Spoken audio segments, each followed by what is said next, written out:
अस्सलाम वालेकुम हाजी जमशेद साहब।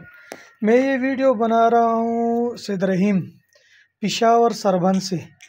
अच्छा, जेमी रैबिट फार्मिंग कंपनी से मैंने एक दो पट्टे लिए थे। ये नर है और ये मादी है। अच्छा, इसने पाल के 7 बच्चे दिए हैं माशाल्लाह से। ये देख ले, ये नोट कर ले।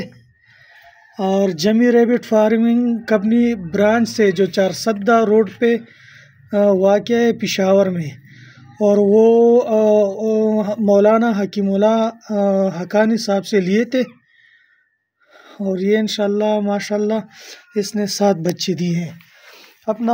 मैं अपने इलाके बेरोज़गार लोगों को ये मशवरा देता हूँ कि जेमी रैबिट कंपनी से रुजू करे और अपना एक मुनाफा बख्श रोज़गार का आगाज़ करे।